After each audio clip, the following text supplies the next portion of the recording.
All-American half pounder, 2 pure beef patties, lettuce, tomato. Singles going steady.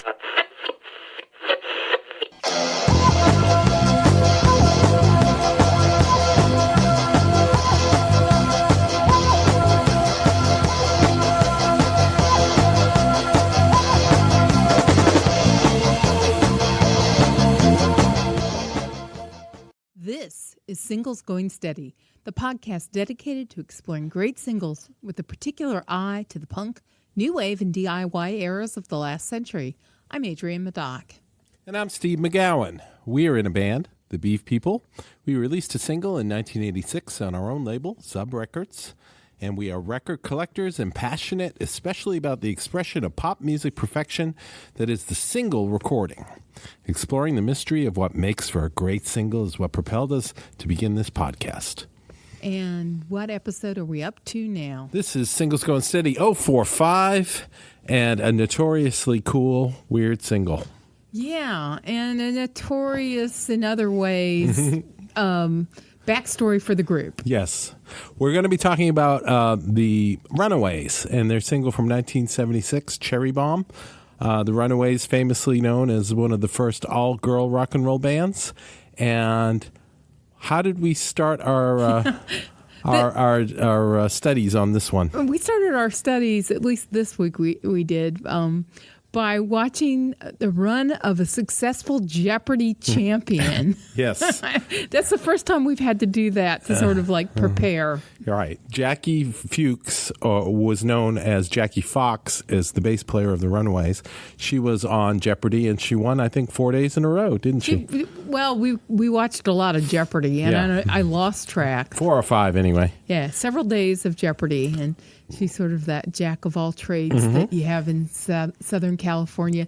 That, like on her CV, the chatting with Alex section, right. Like being in the Runaways was only one day. Yeah, it was just a little blip. He was like, "You were in an all-girl band." Yeah, and Runaways meant nothing to him, but Right. the Runaways mean something. Yeah. We hope to yes. or will mean something to you by the end of the podcast if they don't already. Exactly. So, Jackie was pretty funny, and she does come from the long line of female bass players that have become lawyers. Right. That line is at least 2 or 3 long. So, this was 1976. The Runaways, their first single on Mercury Records. They were major label all the way. It's called Cherry Bomb, and this band featured Lita Ford on lead guitar. And it featured Joan Jett on rhythm guitar and Sherry Curry singing, Jackie on bass, and Sandy West on drums. And we like this single a lot. It's super catchy. Yeah, and it's surprisingly punky. Yeah, I mean it's really proto-punk. When you talk Yes. about proto-punk, I think people mainly think about maybe the Trogs or stuff from garage band Right. stuff. From the Kingsmen or something from the 60s. But here you've got like on the precipice of punk. Yes. So let's listen to it. From 1976, The Runaways and Cherry Bomb.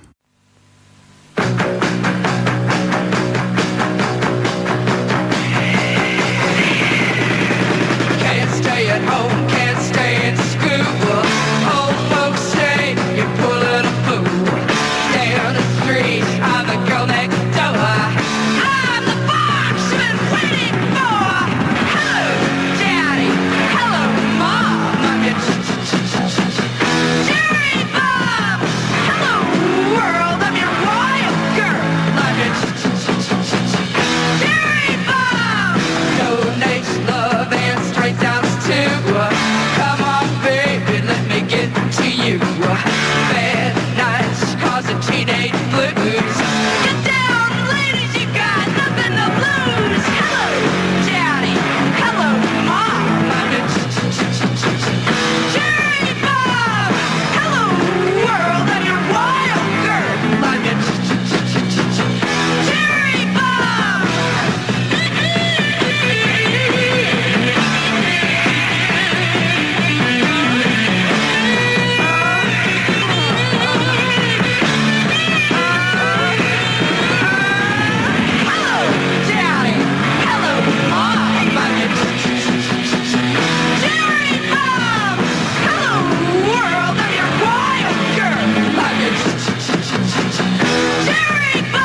right, we're going to start by talking about the elephant in the room so that we can move on, Yes. hopefully.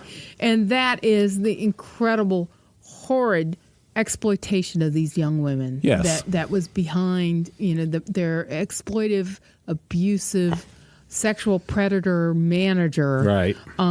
Kim Fowley. Right. And we're not going to go in that's Yeah. been It's been well documented. You can read Yeah. about it.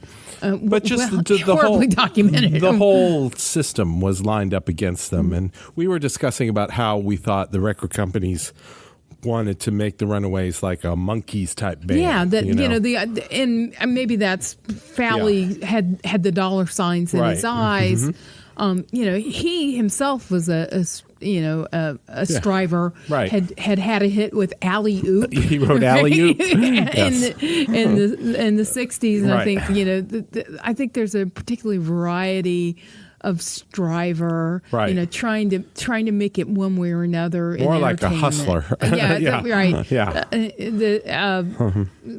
Going back to the Joe Jackson character, right? Spiv, yeah. Of Here course, we've got this is the American Spiv, is Yeah. the Southern entertainer wannabe. there's only a few short steps from hustler to pimp, too. Right, and I think uh, that line is not towed here. I Yeah. mean that there's great blurring there. So these young ladies that had incredible vision and they wanted to rock. they just wanted to rock Right. in the most primal way. Right. But there's something here that really sets the stage for what came later. Yes, and I think what we'll find is it's a good story in the end as Lita Ford becomes a very famous musician, writes, Kiss Me Deadly, works with Ozzy Osbourne, has a great solo career. Yeah, it's sort of She like goes on she takes one path. right, and it's you sort of see the splitting between sort of the metal edge side that you hear on the single Right. that became Lita Ford and her Right. career in the 80s, and sort of like the hair metal, but it was Right. more than just Yeah. the hair metal, but certainly the success of that helped bolster her career. And Joan. And Joan becoming Joan Jett, rock Force and of roll nature. Hall of Famer. Yes. Who's the real deal? Yes. Who's absolutely the real deal. Yes. Still is the real deal. But let's talk just for a minute about the movie. Yeah, okay. So we were lucky enough to see the Joan Jett documentary that came out in 2018, Bad Reputation. which is- Fabulous. It's just wonderful Yes. and delightful, and spending time with Joan Jett and her soulmate, really. Kenny Laguna. Kenny Laguna, who's sort of like her musical and personal soulmate. Yes. In a non-romantic sense, but Yep. like it's much deeper than that. Their I know. partnership, Yeah. incredibly deep. Yeah. And he musically behind her, Yeah. and with the Blackheart record label. Yeah, they were turned down. Joan Jett was turned down by 23 record labels. But they made it happen themselves. So they made their own label, This is a DIY hero story. Yeah. So it's a great film if you have a chance to see it. It's and, a must-see. And there's this the cape. Yeah. Right? There's a great There's a scene cape in it. where she's going to be inducted in the Rock and Roll Hall of Fame, and she and Kenny are discussing who's going to wear the cape. Right? So it's like a buddy film. It is. In the middle of a rockumentary. So it's just tremendous. And all the things Joan has done with a great career, fronted Nirvana. Right, he still is appearing with Nirvana. Yeah, I mean, she is the real rock and roll deal, and that's one of the reasons we wanted to cover this Runaway song, because this is the beginning. Right, this is the ground zero for sort of two strains of rock that became prominent in the 80s. Now, I feel like this is like you said, it's a proto-punk. I hear like maybe a little bit of the Stooges in it. Yeah. It's got that one insistent riff that just kind of two-chord riff. And you know, the lyrics are full of swagger, you know? Yeah, they're definitely kicking out the jams as well, Right, you have yeah. to admit. I'm your wild girl, you know? Right. But it's got that same, you know, Yes. it's like these girls have heard the MC5. Yes, And, you know, they're And there was a reason when they started, they tended to be shunned by the metal people, and they fell in with the CBGB's bands and the Ramones. And when they went to England, they hung out with the Sex Pistols. They were all kindred spirits, you know. They fit in that mold in the early days. As the records went on, they tended to get a little bit more metal. And the very first bass player was Mickey Steele, who ended up in the Bangles. Right. Yeah. So there's a lot going on here with the Runaways. They had great success in Japan. Yes.